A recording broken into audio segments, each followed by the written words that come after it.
Assalamualaikum warahmatullahi wabarakatuh. Perkenalkan, nama saya Maria Ulpah, instansi Sekretariat Daerah Kabupaten Balangan, Jabatan Analis Kebijakan Ahli Pertama, Kelompok 2 NDH 17. Kali ini saya akan mempresentasikan analisis isu efektivitas kinerja individu berdasarkan tupoksi.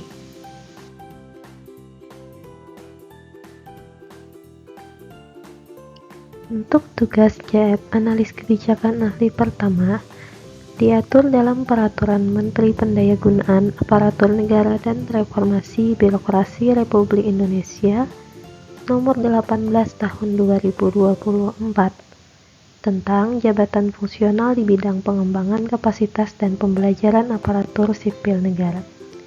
Analis kebijakan ahli pertama melaksanakan kegiatan analisis dan advokasi kebijakan pada seluruh tahapan kebijakan dengan kompleksitas rendah.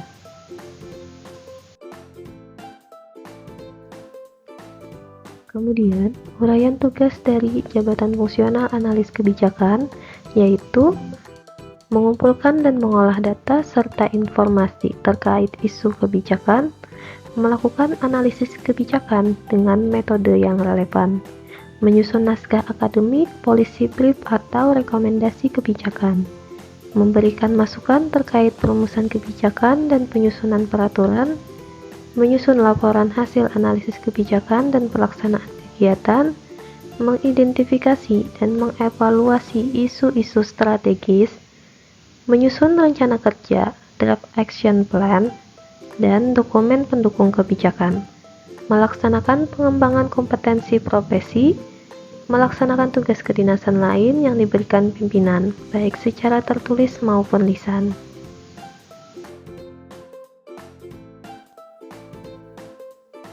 Kemudian 5 isu berdasarkan tupoksi saya, jabatan fungsional analis kebijakan ahli pertama. Yang pertama, belum optimalnya pengumpulan dan pengolahan data serta informasi terkait kebijakan penyusunan SPJ di bidang keuangan. Yang kedua, belum optimalnya pelaksanaan pengembangan kompetensi profesi JFAK di bidang keuangan. Yang ketiga, belum optimalnya pelaporan pelaksanaan kegiatan bidang keuangan pada aplikasi SIPD. Yang keempat, belum optimalnya identifikasi dan evaluasi isu-isu strategis di bidang keuangan. Yang kelima, belum optimalnya penyusunan rencana kerja pada aplikasi SIPDRI.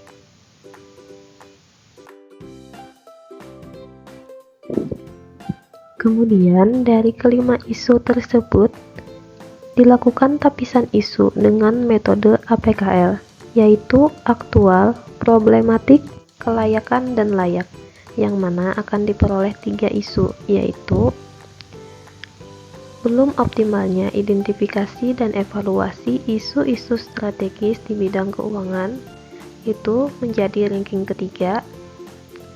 Kemudian, belum optimalnya penyusunan rencana kerja pada aplikasi SIPDRI menjadi peringkat kedua, dan belum optimalnya pengumpulan dan pengolahan data serta informasi terkait kebijakan penyusunan SPJ di bidang keuangan menjadi peringkat pertama.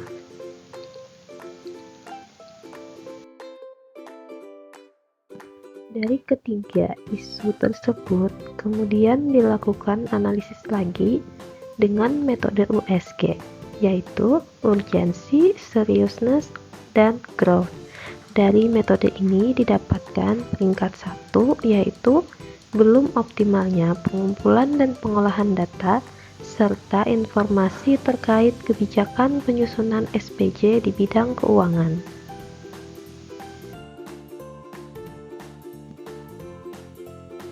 Untuk mengetahui faktor penyebab dari isu tersebut, maka dilakukanlah analisis masalah menggunakan fishbone diagram.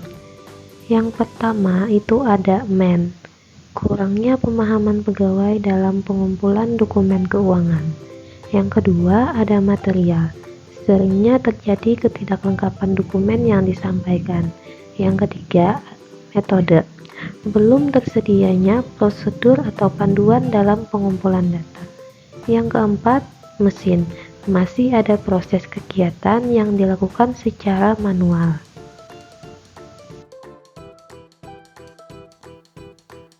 Kemudian, alternatif pemecahan masalah dari belum optimalnya pengumpulan dan pengolahan data, serta informasi terkait kebijakan penyusunan SPC di bidang keuangan. Akar masalah yang pertama itu kurangnya pemahaman pegawai dalam pengumpulan dokumen keuangan. Alternatif pemecahan masalah menyelenggarakan pelatihan tentang penyusunan SPC. Kemudian akar masalah yang kedua, belum tersedianya prosedur atau panduan dalam pengumpulan data. Alternatif pemecahan masalah, pembuatan buku panduan atau prosedur. Akar masalah yang ketiga, itu seringnya terjadi ketidaklengkapan dokumen yang disampaikan. Alternatif pemecahan masalah, menyediakan checklist kelengkapan dokumen. Kemudian akar masalah yang keempat, masih ada proses kegiatan yang dilakukan secara manual. Alternatif pemecahan masalah yaitu menggunakan media digital dalam melakukan rekap pengajuan SPC. Sekian presentasi dari saya. Terima kasih. Wassalamualaikum warahmatullahi wabarakatuh.